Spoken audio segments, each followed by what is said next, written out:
slightly debate style conversation, but I'm going to try to keep it friendly and lively and not so back and forth. We're going to try to have a civil conversation, get to know our candidates. I got a timekeeper, which is also my secretary. You'd like to introduce yourself? Oh, that's fine. No, I'm good. Cassie Dalston. I'll just try to stand where they can see me to give you a warning. I'm president of the West Haven Village Neighborhood Association. And so we're just putting this on to get a better sense of who our candidates are. And yeah, so if you don't already know, this is Doug, Lloyd, and Frank Ramey. They'll have a chance to introduce themselves shortly. We want to kind of have, want to make sure that if there's any questions that you all have with my questions, if there's something that's not clear, or you can ask a question about the question, feel free, you can ask me. It's trying to give you transparent for you.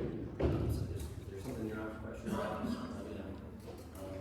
And then just want to make sure so everyone knows kind of the format here. Each candidate we'll try to make sure we keep the time. So we want to make sure they have equal time to answer. 90 seconds to answer the first bit of questions, and then we'll leave 30 seconds to rebuttal that. And then we want to make sure we're holding applause and any reactions so we can hear our candidate's answers and fully. And of course, we're also taking, if you haven't had a chance, I know that you come in and may miss this, but there are some cards in the back for if you have a question yourself, you can fill that out. And then about half of it will be questions I have, and the other half is hopefully going to be questions that you all have. So fill that out, and we'll get that from you all. So, with that, yes. Are we allowed to fill out questions as we hear? Absolutely, yes. So, I will make a point. Let's see. When I use the word public voices, that will be kind of the marker of the cutoff for submissions, and then we'll be able to take those and go from there. Will they be allowed to speak up and ask questions at any point, or do their questions need to be submitted in writing? They will need to be submitted. Okay, I misinformed some folks when they came in, so that they Okay, could- yes. Okay. Do we have any kind of signal that we're, say, running out of time down to your Yes, last 40 seconds or yes. something? I'll just raise my hand at about the 30-second mark, Okay. And then kind of give you a countdown as you get yeah, closer. we'll count it. Cool. Okay. So with that, will they start here and go that way with openings? Or? Well, going to have going? They would have actually, let's open with a word of prayer from Matt and Harlan here. Let us just be thankful we live in a country that we do have an opportunity to come and listen to these young men that put their name on the ballot. Pray for them, because it's a challenge. I served 12 years and I know it's a reality. And we appreciate them doing that, put their name on the ballot. It's up to us to make sure we get the right person we feel is the right one. Right now, I'm here to thank the Lord for our country. Let's go to the Lord in prayer. Our gracious Heavenly Father, we just thank you for this opportunity we have, Lord, to come and listen to these men, Lord, give us their opinion of what they want to do for our city and make it grow. I always have families here, Lord Jesus. We just pray for an opportunity to see our children and their families raised in our community, Lord. We pray for each one of them, Lord, for putting their name on the ballot. Let us work with them, regardless of whichever one wins, Lord. We just lift him up to you, that we guide him in the direction you have him to go. And thank you for being able to live in a country where we do have the freedom to go out and vote and select a person we'd like to have the leader of the community, Lord Jesus. Now, Lord, we thank you for Savior and died on the cross for our sins and give us an opportunity to have a home in heaven in these days, Lord Jesus. Now, Lord, it's in your name we do pray. Amen. All right. And with that, we'll start with Frank Ramey. Sure. Hi everybody, Frank Ramey, running for Knoxville City Council District 3.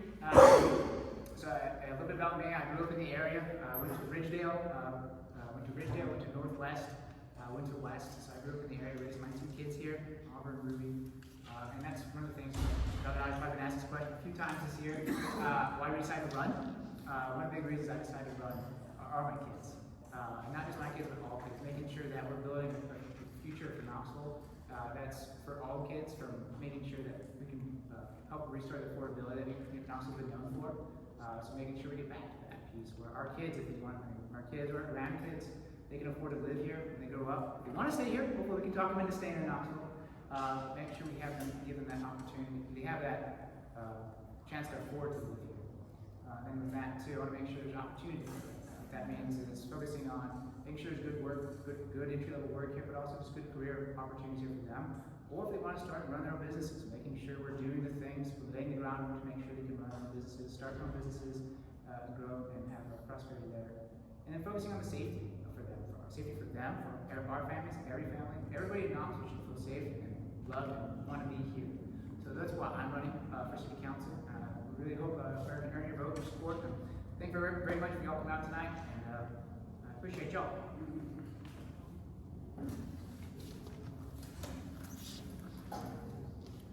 Well, first I'd like to say thank y'all for having us here tonight. It's good to see so many people show up, actually. I'm Doug Lloyd. I am the president of Lloyd's Electric Service over on Western Avenue there in Carnes. I've been a businessman for 43 years and married that pretty little lady back there for 48. So I've got deep ties into the neighborhood. I was born and raised in what's now 3rd District, back before it even was 3rd District. Our family was in one of the areas that was annexed into the city back in the early 60s.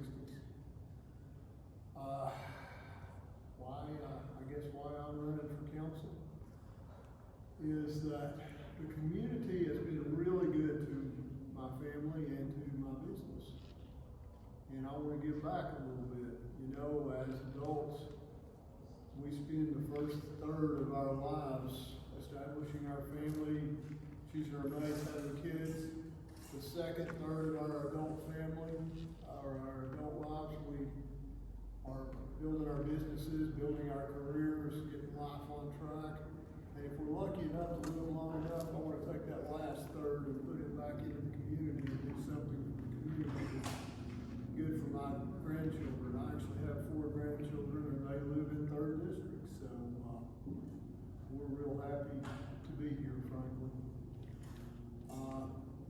I want to take some of what I've learned in business and apply it to city government. I've been real good at setting a budget, sticking to a budget, and making the business profit. So I think we need to take that to city council. Thank you. All right, so the next portion of our conversation here, this portion will have 3 overarching topics: community vision, values, policy priorities, and leadership and decision making. We'll start with some questions. Corey, you might have to speak up just a bit. Apologies. This next portion will go over 3 overarching topics: community vision and values, policy priorities, and leadership and decision making. And the first question is, what is one thing about District 3's identity or history that must be preserved, and what is one thing you believe urgently needs to change? Do they have time limits on this portion? So you'll have 90 seconds to respond, and Can I have that question one more time? you may. What is one thing about District 3's identity or history that must be preserved, and one thing you believe urgently needs to change? Okay. The one thing that I think needs to be reserved there is that we have a good community here. People work together, they help one another. When we've had bad storms in the neighborhood, all the neighbors come together, they'll help each other clear the roads, clear their driveways, clear their yards. And that kind of sense of family, I think, is what really needs to be preserved. And what was the other half of that question? And what is one thing that urgently needs to change? Still can't hear. What is one thing that urgently needs to change? Well, one of the things that I think needs to change, let me give that a second. I would like to see a little better sense of transportation here from the city. I live right in the backbone, not in the backbone of 3rd District. For me, it's a 1.8 mile hike to the nearest bus stop. If if I were to ride the bus to work, I'd have to walk a mile, point eight, catch the bus down to Food City, then walk another 3 miles or so to work. I just don't feel like that's practical, and I think that we can do better than that. I don't know exactly what the answer is, but I did some simple math on it.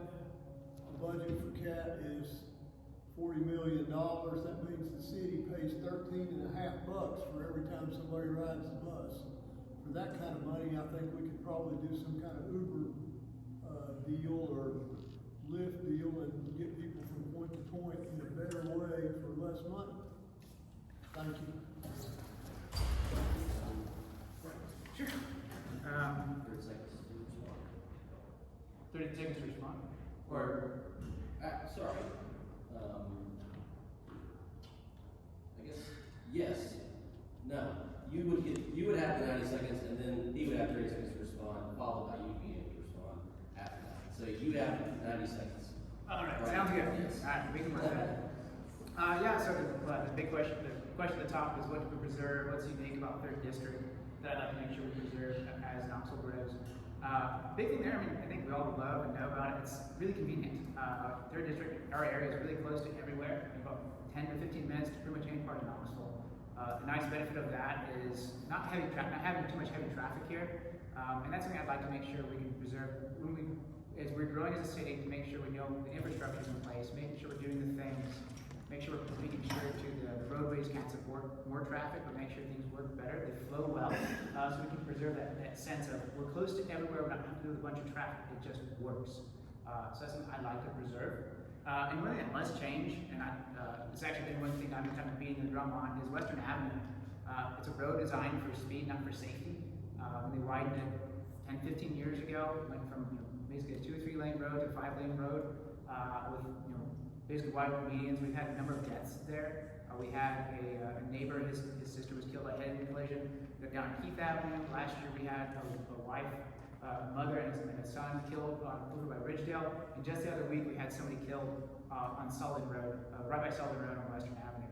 And it's something we need to get fixed. It's a state highway, but I think the city really needs to raise our voice and get this fixed, get it addressed, to increase the safety of it. And it's definitely a large, big question to have it. I think that's a big piece there to increase the safety from our city. So you would have 30 seconds. And am I? You're just, if you need it. Well, I'll do the best I can. Frank's right, there's been an awful lot of accidents in the neighborhood. I truly don't know the answer to making it better. It's a divided highway in a lot of areas. Probably, I can't think of a real good way of fixing it right now without some kind of traffic study. But no doubt that is something that does need to be addressed. Thank you. And then we'll on to the next question. Many neighborhoods in District 3 are seeing new residents and shifting boundaries, culturally, economically, and physically. How would you work to ensure the neighborhood identities are preserved while still building unity and power across those boundaries? We'll start with Sure. So the question, make sure I understand, then how do, as the neighborhoods grow, how to making sure that preserving an identity for those communities. I think the big thing is that, and that's what I like to see in Knoxville as well. In 3rd District too, we used to have a number of neighborhood associations that used to be active. Thankfully, we've got the West Haven Association here, a few active ones. I think that's a big piece. How do we reactivate these communities? I live over in Cullen Estates. We have a neighborhood watch. Unfortunately, that's just kind of dwindled quite a bit. It's like last time there was 3 of us. So I want to see what can we do to help engender that? How do we get more folks to turn together, to become together as they move into new neighborhoods, that they become part of those neighborhoods. They're not just becoming better communities locked away. How do you get people to connect better? I think that's just a piece to figure out. I don't have a good answer to that today, but I think really just there's initiatives at least the city is doing to help. There's neighborhood grants out there that are offering up to $5,000 to say, hey, do you want to throw a block party? Do you want to do some kind of neighborhood building piece here? I think that's a big thing to make sure we get everybody get away from the screens, get away from the TV, come out together. I think that'd be a big piece to make sure we're not just preserving community's culture, but we're actually creating communities. Go 30 seconds. I have that question one more time, please? You may. Many neighborhoods in District 3 are seeing new residents and shifting boundaries, culturally, economically, and physically. How would you work to ensure that neighborhood identities are preserved while still building unity and power across those boundaries?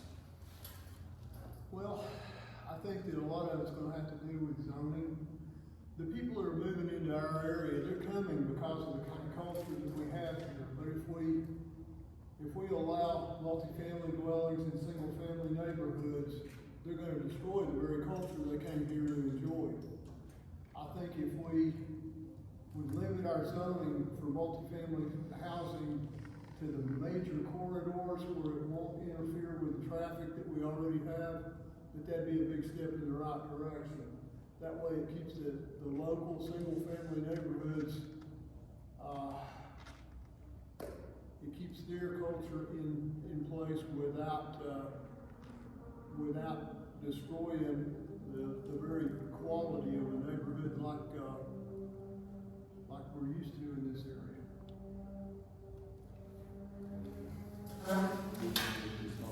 Sure. I guess on that piece, definitely from an aspect of making sure the zoning makes sense, and then that's one thing we need to push for on city council, is actually getting the comprehensive plan done.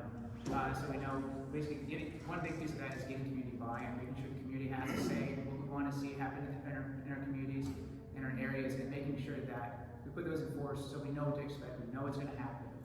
So I think definitely talking to that is getting that comprehensive plan done. That's something I would like to get done with city council. We'll go on to the next portion of the topic, which is policy priorities. My first question within this is, what type of development do you believe District 3 needs more of right now? And what type of development would you actively oppose if elected? And we'll start with Doug. I know you were just talking about something. Well, in District 3, we actually have our own little industrial park over there off Western Avenue. And I know, we just completed a project over there. It's been absolutely horrific trying to deal with the city. I think that, the one thing that would help us tremendously here is to bring more business into the area. I'd love to see, that industrial park filled out a little bit. We need to bring better paying jobs in, and usually that happens with an industrial park. From down there around Middlebrook Pike, there's another area down there that's building up.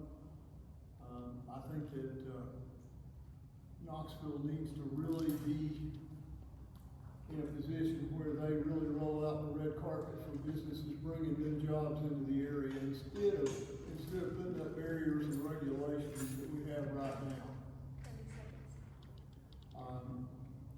Like I said, I've seen too many businesses come into the area. They struggle to get off the ground. They struggle to get established. And the owners, frankly, after a little while, turn and walk away. They go other places with their businesses, and that takes those jobs to places like Blount County. Thank you.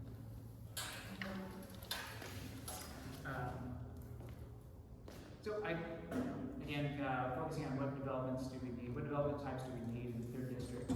What I'd like to see is, along Western Avenue, that's definitely a corridor that has felt like there's good opportunity there. There's been some commercial development along it, but it feels like we could do better and do more. I appreciate what the KDB substation can do to help increase the reliability for the electricity area, but that was like a prime commercial spot there for everybody that we just now have lost.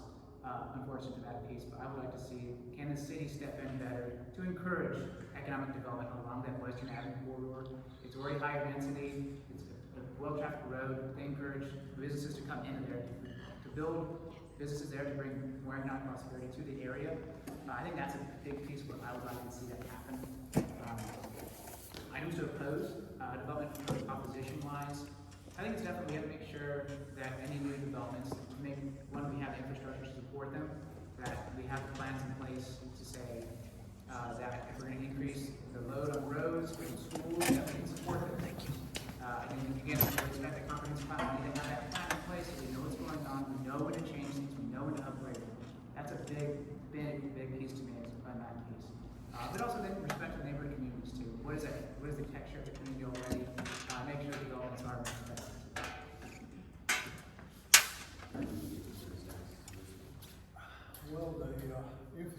second and third district is really in decent shape. The only thing that really probably needs a lot of attention there might be stormwater. Obviously, we've got a new KUB substation, TVA substation.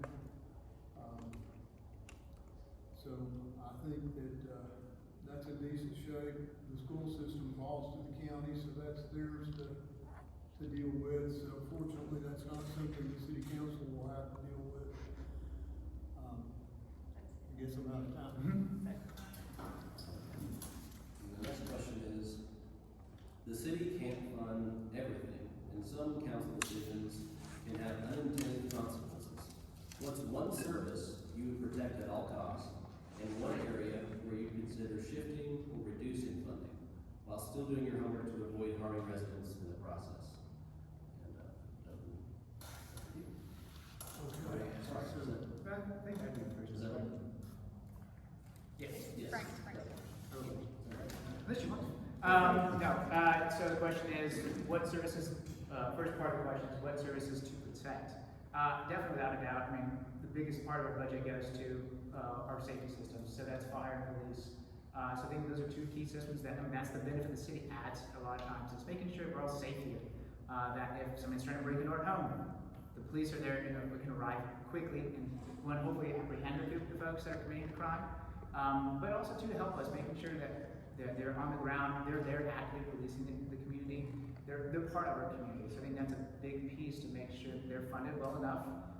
They can have the manpower to be out and hopefully prevent a crime before the crime even occurs. So I think definitely a big piece of that, in addition to fire, make sure that we have the chance to, if our house is starting to catch on fire, that there's some police there, or at least fire departments there to help put the fire out. I think that's a big piece of that. Those are definitely two services, granted, and that's that we spend the bulk of our tax dollars on that already. But I do think that is something that's really crucial to us to continue that system. Where to shift? Good question. There's always different opportunities there to say where can we shift things.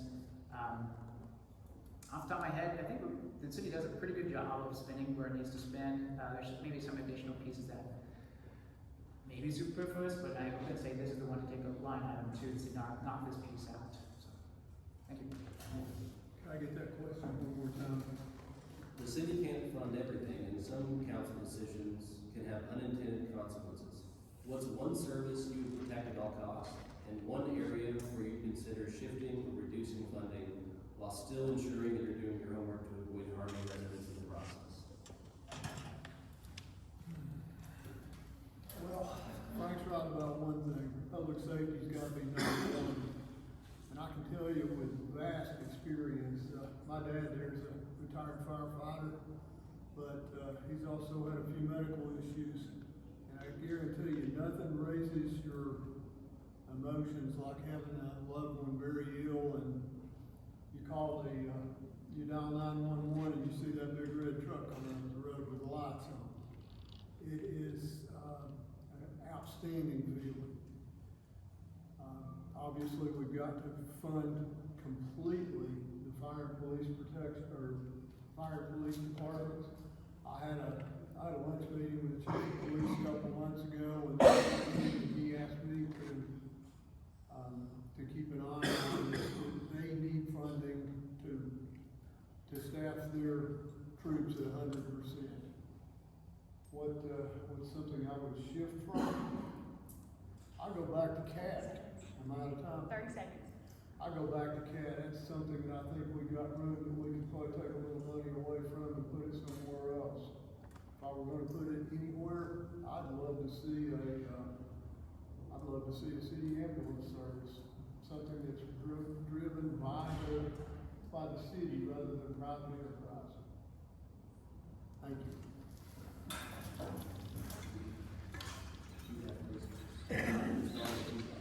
Oh, you'll time. Next question is, we will start with Doug on this. Do you believe the city's housing first approach is adequately addressing the root causes of homelessness in Knoxville? If not, what will you do differently? I don't really think that the homeless the program that we have, the housing program that we have right now really works. I think that we're going to have to address the initial causes of homelessness. It's not just housing, but it is usually victims of alcohol abuse, drug abuse, sexual abuse, people with PTSD, people who are hiding among the homeless that have warrants out for their arrest, and it is a number of people who are simply mentally ill. I think that we're gonna have to have, some kind of facility here. There's just not enough beds in Knoxville to help with the mental illness program that we have. I think we only got like 18 beds or something like that in Knoxville. I've been talking with, Representative Lafferty in Nashville. I think we're gonna have to have some state help to establish something in this area. 30 seconds. Okay. Right now, the closest mental illness facility that's run by the state is either in Bristol or Chattanooga. That means every time that the police department has a patient that has to be taken to one of those facilities, they pull 2 officers off the street, put them in a cruiser, and send them to Chattanooga. By the time they're down there and back, that takes the whole day. Thank you.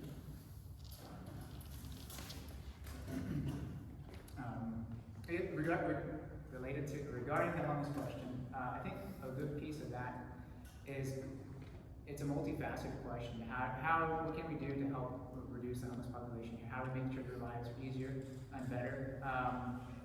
Help them get the housing they need. And it's a very multiple piece and multiple question. Thankfully, recently the city of Knoxville rolled out with their Office of Housing Stability, working with the Knox County, they recently rolled out an idea of the process idea. It's called continuum of care.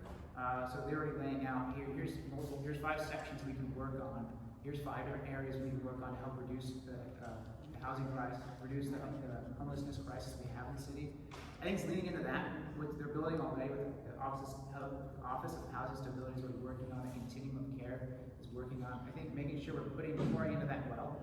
People are already working on this to the point, the city's already working to it. Making sure we're fully enabling that, making sure there is enough resources pushed to that, to help make sure we're doing all the things we can do to help reduce the homeless crisis. You're not out of time. That was 30 seconds. That's all right. You're good.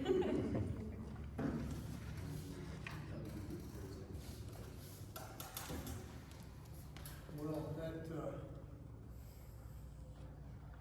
that pretty well covered what I had to say about homelessness, I guess. And now to the public voices, so if there's any last submissions for questions for the second portion of this conversation, if you want to go ahead and make those now, I think we still have some cards back there you can fill out. The topic is public voices and city decisions, and so the question to you all is, the next question is how will you protect residents' ability to speak up and be heard in council meetings, especially when you either disagree with them or when time is limited? Yeah, thank you. So the question is how we'll protect residents' voices. I know there's a recent push to change in city council, reducing time from 5 minutes to 3 minutes for public discussion on certain items. One individual would talk on 3 topics now. The idea there is to help kind of condense the meetings, not let them go on too long. I think the big piece of that I'd like to see on city council, and I'm pretty sure that other members of city council will work on, is making sure there's more opportunity for you to be heard in your own community. The city council meetings are important to be heard and make sure this is where decisions are made. But I think we need to do a better effort of getting the city council into the communities. So an aspect there is making sure every other month we're having a basically open house for citizens to come talk to all city council members. You can come hear everyone speak. It's a public event. But doing each district gets to hear from all 9 city council members. You get to talk to them all at one time. I think that's a big piece, making sure you're heard. That you have an opportunity to say, hey, I'd like to see this improved. You don't just have to talk to your single council person, your single city council person, but you get to talk to all 9. I think that's a big piece to making sure your voice is heard, and that you're engaged and getting the community better engaged too, and reestablishing that trust in the city. Thank you. Well, there's a recent ruling that if you want to address city council, you've got to register beforehand, and you're very limited to the amount of time would roll that rule back. I think that, it needs to be an open forum for a portion of the meeting for the public to speak. Otherwise, I think you're taking the voice away from the people, and I don't think that's what we need to be doing. If someone needs to address city council, it's important for them to be heard. It's also important for them to simply just air their grievances. You know, listening to the people is part of what city council is all about, and I think trying to cut it down or limit the amount of time is something that we shouldn't be doing. And then, the third portion here, which was leadership and this, actually, you get 30 I'll seconds. give it a slide. You sure? Yeah. Okay. You sure? I'm sure. Okay, so, third portion here, leadership and decision making. Leading through disagreement. So describe a time you had to lead in a situation where people strongly disagreed with you and what you learned and how you built trust afterward. And so,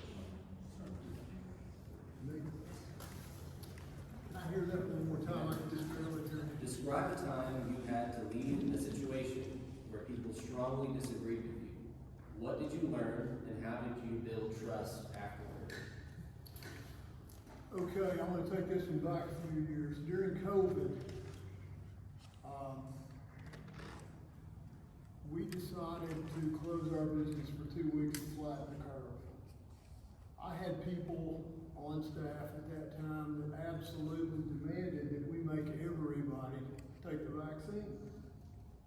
And I wouldn't do that. I didn't think it was the thing to do. We shouldn't be making health decisions for our employees. That's up to everybody to make their own decision.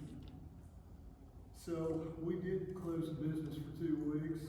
We did not, absolutely would not enforce any kind of vaccine mandate.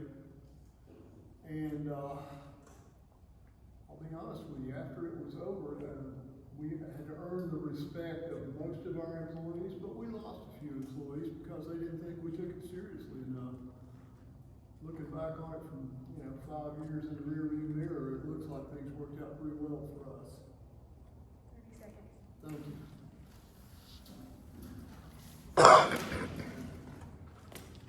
So time that someone disagreed with me. To be honest right now, I can't think of anything off the top of my head, unfortunately. But definitely I think in that regards, for me, is to always have conversations with folks. To make sure they're understanding my position on something, but also there's a famous politician says, assuming, what if the other guy's right? So it's a big thing for me is to understand and talk with somebody and understand multiple points of view. For instance, when the Chilhowie Park aspect came up, I made sure to go to multiple events for that. We had folks that were in strong opposition, that they hosted an event at Chilhowie Park. Why don't we go to that, make sure I hear their side of the story. What is going on here? Why is it important to you? Why does this matter? Then on that other side, went to an open house that they had, that Emerald Youth Foundation had at their facility in Lonsdale. Understand, what is this thing? What are they trying to do? Why does this matter? How does it help? How could it hurt? So I think for me is understanding all sides of that piece. And so that's where I can have a strong opinion on something, but understand how is it backed up with facts and figures. But it's also based on multiple viewpoints, not just one sole source of information. 30 seconds. It's work. It'll work. I don't know if you think that is. Okay, so now we're on to since we're doing pretty good on time here, should be able to get to all these questions. So I'm just gonna wrap it and then we'll minute here to answer each of these questions. So the first one, and I'm just seeing this the first time, so you're ready. You guys, you're okay with that? No. You care to stand up? Yes. Read those? Okay, so, do you think it is appropriate or to accept campaign contributions from outside your district? And we'll start with Frank. So do I think it's okay to accept campaign money from outside the district? Yeah, the thing is, we represent Knoxville. We represent District 3 primarily. District 3 will vote us, and will vote us in, vote us out. As City Council, it's Knoxville City Council. We're working as a whole in the city on behalf of the city. So yeah, I think it's okay to accept campaign contributions from outside of our district.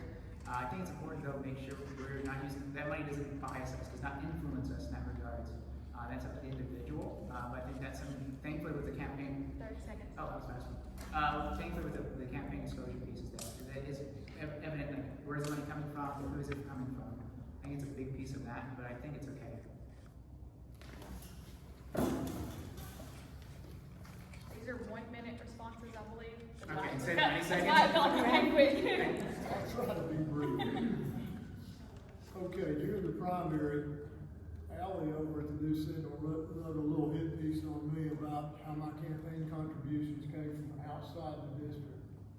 For me, outside the district is 200 yards west of my house. That's in the county. And they counted most of my campaign contributions from outside the district. That's so far away, that's like Carnes, Powell, Strawberry Plains, all those areas are certainly in Knox County. I had only 2 campaign contributions from outside of Knox County. One was from my best friend that lives in Nevada, and one was from my sister that lives in Kingston. So yeah, I think it's okay to take those contributions. I mean, you're not selling anything. You're simply using the ammunition that it takes to fight the battle that you see before you. Thank you. And then the next question is, will you advocate for or against, well, this is actually more verbatim. Will you advocate for ICE to not come to Knoxville? This is read verbatim. Will you advocate for ICE not to come to Knoxville? Little leaning to one side or the other. Will you advocate for ICE not to come to Knoxville? This is the question. And it's our time. Absolutely not. I think we need to obey federal law, same as everybody else. I'd really like to see the Knoxville Police Department work hand in hand with us. I think what they do is really important. And it's important for a number of reasons that a lot of people don't think about. Illegal aliens are, if they are here, they've already broke our laws, as well as they soak up the funds and the services that the people need. Am I out of It's a time? 30-second. Okay, 30 seconds, okay. As well as they soak up the housing as well. You know, if there's really an affordable housing shortage, let's utilize that for the people who live here. Thank you. So, I assume that the question kind of relates back to, should the police department work with ICE in that regards? For me, it's a focus on, I think everyone should feel safe and comfortable to talk to the police. The aspect of if somebody's here illegally, but they've not broken any laws, or not broken any violent laws, they're not a violent offender, just simply was, came here as a kid. I think it's important for folks to be able to talk to the police from increasing the safety piece. You shouldn't have to be afraid to talk to someone if there's issues in your area. If you're concerned for your safety, you should be able to talk to the police with the aspect of you think you lose your home, you lose your livelihood, you lose your family because you try to speak up to make sure your community was safer. That's the wrong track. I don't agree with that, and I think that's my opinion on that piece. Next question, this goes back to the topic we've discussed before, but it sounds like there's some people that want further elaboration on this. So the question is can you both elaborate on your position on CAT bus? Should funding be cut, kept, invested, or invested in more? So you may have already CAT bus transportation. Okay. So not back, yes, it is back to you, but can you both elaborate your position on CAT bus? Funding cut, kept, invested in more? Sure. Should CAT bus have a funding increase or decrease, or I guess stay the same? I think definitely that's transportation. Some folks can't afford a car, don't want to drive a car, don't want to have a vehicle. So I think making sure the big thing there is that people can access the CAT bus system. Right now it's pretty difficult. So I took it upon myself I want to ride the CAT bus downtown. So one issue I ran into is the true quintessential last mile. It was a mile from my house to the bus stop. And thankfully, most of that was with sidewalk, but there's a number of roads here that you just can't get safely to a bus stop. So to say, if you're looking at ridership and whatnot for CAT bus system, say, is it worthwhile or not? The issue is a lot of folks still can't access it. So a good example of that is Matlock Road, right down here, Matlock and McCamey. In order to access the bus stop number 12 there, you literally can't get there safely. You're going to walk down a narrow road, no shoulder, hopefully in a ditch. I think that's going to improve that piece just before we start saying we just strike or change for the category system. Let's improve the access piece first to then be able to say, hey, is it being used or not?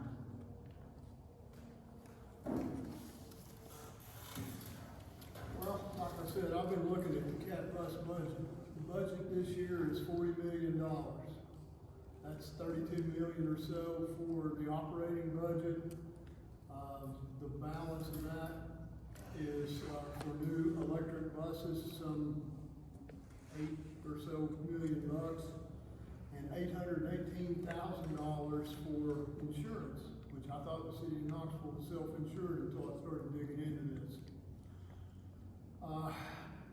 When India Kincannon was elected, the budget was $22 million for CAT. I think that we've got a real problem there. I think that's a lot more money than that system is earning for us. We're subsidizing every ride by at least $13.50, so I think we need to do something about it. I'm cutting funding personally. The next question is, what is your thought about affordable housing? We'll start with that.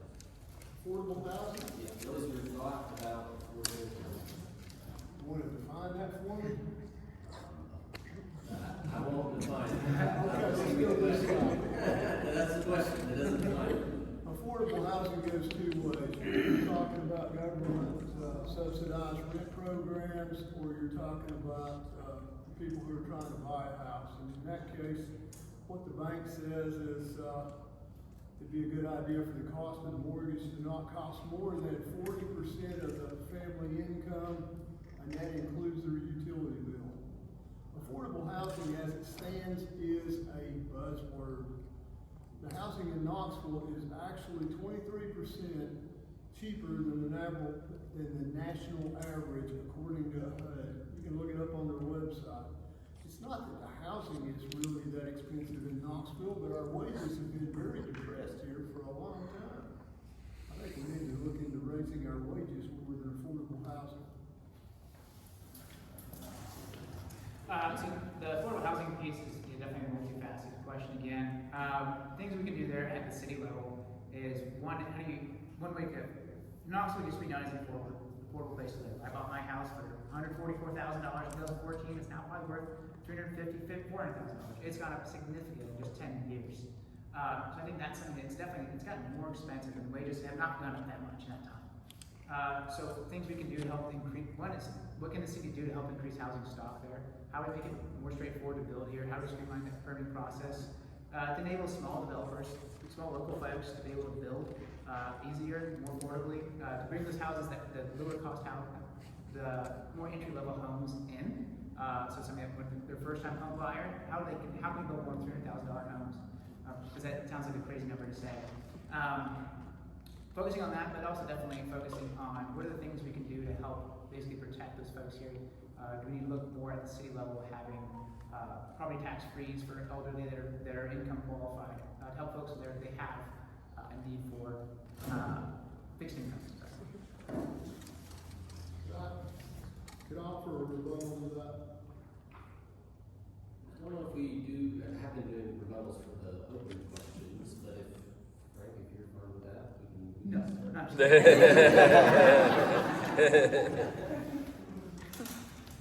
But if the city's really interested in some lower cost to building houses, it would be real beneficial if they would get their permits in order and get them out faster, building permits. And so many of these projects, they stretch you out just on a residential project, 3, 4, 5 months. Time is money to these contractors. You know, you might be talking about the difference between them getting their foundations in the wintertime or in the summer. You know, it's a big deal. They need to get serious with building codes. Okay. And then I actually have 3 questions about the sales tax increase.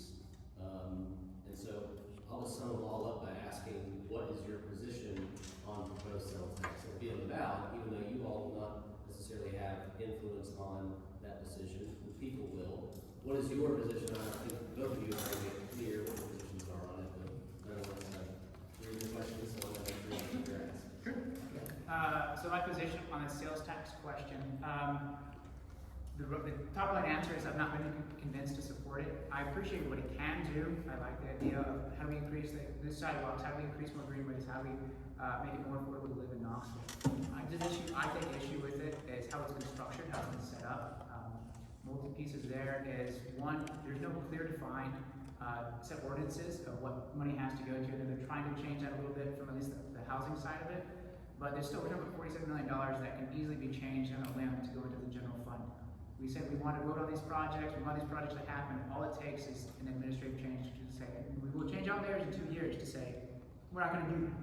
But we just voted for that $46 million increase, and it doesn't do what we we thought it was going to do. I think we need it, if it was to pass, I would like to have seen it with ordinances in place where the money has to go to these certain things. This is what we're going to agree to, we've all agreed to it.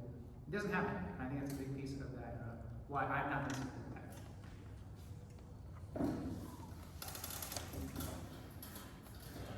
I'm 100% opposed to the sales tax increase, and I'll tell you why. I feel like if that money's going into the general fund, and there's probably gonna be a pedestrian bridge across the river built with it. Like Frank says, you know, this money's not tied to any one particular project, and frankly, the administration has eroded any trust that I have in them right now. That's why I'm opposed to it. You know, we swallowed a huge property tax increase just a couple of years ago. And apparently that didn't do anything, you know. When the budget was released back last spring, I guess, or summer, everything was great. And 2 weeks later, they had to have an additional $47 million. And I don't buy the premise that that's necessary. Thanks. And then, we've got 2 questions here about political affiliations and the fact that it's a non-partisan race. And I guess I'll sum up both these questions by asking, and I'll start with these will be Frank. They can't hear again. Sorry, I'm sorry. 2 questions about the race being non-partisan. And so I guess to sum up these questions, I'll just ask it this way. Should city council be a non-partisan race? And if not, why? I think that's it first. Or, no, first. I can handle that one easy enough. When I was approached to run for city council, I did it with a couple of provisions. I've been a Republican all of my life, and I wouldn't run any other way. I have absolutely no intention of hiding behind a nonpartisan banner. I want people to understand who I am. I want people to understand that I'm conservative. And I think it should be a partisan race, although it isn't. And, you know, whether I'm a Republican or not doesn't make any difference on this ballot. But that's just my feelings on the subject. As it relates to the question is, should the city council race be nonpartisan? Yeah, I think that, Knoxville Focus asked the same question here recently, and yes, I believe it should stay nonpartisan. We're focusing on things that we're talking about potholes. We're talking about things that matter here locally, not national politics piece. And to me, actions speak a lot louder than words. So I think the big piece there for us as city council is to make sure we're doing the things that improve the quality of life for everyone here in Knoxville. Party politics shouldn't come into play. It should be a matter about the individual. It's people first over politics. That's for me on that piece, to make sure we're doing the things at the city level, at the administrative level, that improve your quality of life, not just what one party says or one party says is not okay. The final question is about affordability, but it's directed towards one candidate. So I'm going to try to direct this question towards both, if I can. Let's see. So one of the biggest issues in District 3 and all of Knoxville is affordability. What are your thoughts on multifamily housing? And do you believe that it can aid or be a disadvantage to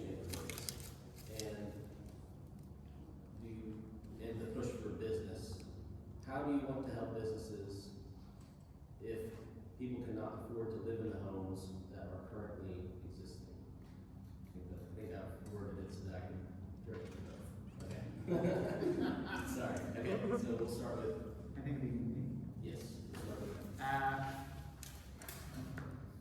think if I understand the question correctly, so what's my opinion on multifamily, right? what we're at. What's my opinion on multifamily? Yes, multifamily, units, buildings, complexes. Sure. And the key focus being affordability, and the fact that people will be more likely to afford those homes, benefit businesses if people could live in multi-family units. Sure. It's a complex question, I'm trying to, it's directed towards one candidate, I'm trying to make it direct Okay. towards another, so. Fair sorry. enough. It's an interesting question. I think multifamily is definitely a piece of the housing question. We have, housing for us isn't just single family homes. It's not just duplexes. It's all pieces. It takes all shapes and forms to make it work. With the benefit of multifamily, it helps people. There's always pretty much always guaranteed or focused around rental property. So people are new to the area, they haven't quite said where they're going to sell it yet. I think that's a big piece to make sure folks figure out where they want to live in Knoxville, what calls most to them. So I think that's multifamily does help answer that question. For me personally, I like to see people own their homes. So I think that it's, multifamily is a piece of the conversation. As things are getting built, I'd like to see more of those from the high density piece. Instead of those being built as, one owner, can we build more of those as condos where cities and citizens of Knoxville can own those individual units in apartment complexes that you're actually benefiting as housing, as the home values go up, your value goes up, not just your rent.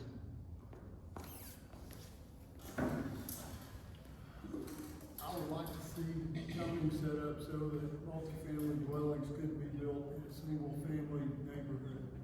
I think it destroys the culture of the neighborhood. Also, owning your own home is probably your biggest investment in your life. That's the #1 step toward wealth. I think that, probably, obviously, apartment life is going to be a portion of what most new marriages start out at these days. Everybody's gotta have a place to live. But if you own your own home, then the value of the home goes up. If you rent a home, your rent is always gonna go up, but you get nothing for it.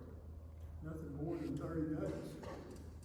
So, I would like to see the zoning keep it out of single-family residential areas. That's all the questions I have, so we'll go on to, closing statements. Since, Frank started this out, and let, Doug close us out. Okay. Well, like I told you guys, I've been in business for 43 years. I've made an awful lot of decisions. Our little company feeds a lot of families, and the community's been really good to us, and we try to give back to the community. Right now, what I would love to do is try to take a little common sense back to city council. I feel like that, with a little assistance, that I could probably put together a coalition of like-minded individuals that could represent the voices in 3rd District that we haven't had in 14 years. So hopefully you guys will choose me. Thank you.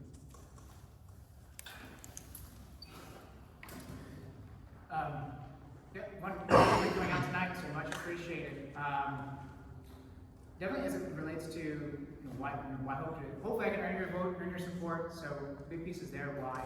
As I'm also a small business owner. I also invest in Knoxville as well. So it's something I want to make sure that I continue to bring that budget-minded approach to it, but also bring an ROI-minded approach to the things we can do in the city as Knoxville as a whole. I bring a pragmatic approach. Again, I talk to everyone. I get all sides of view on something to make sure I make the best decision I can. And how that relates, city council it's a team. It's a team of 9 folks. It's not an individual. So I'll be working with 8 other folks and definitely pushing together, making sure we're pushing Knoxville forward to make sure that we're building the best Knoxville we can for the future for our kids and for our kids' kids, and also for people who are here now as well. So I hope I earn your support. If you have any questions, feel free to give me a holler. I want to make sure I'm accessible and able to be Any way you can talk to me about anything you have, any city issues. All my mailers, all my information has a phone number on it to get a hold of me directly. I think it surprises people when they call and I answer. They don't expect to get me. But I'm happy to make sure I'm there to talk to everyone. So I appreciate it. And if you have any questions, give me a holler.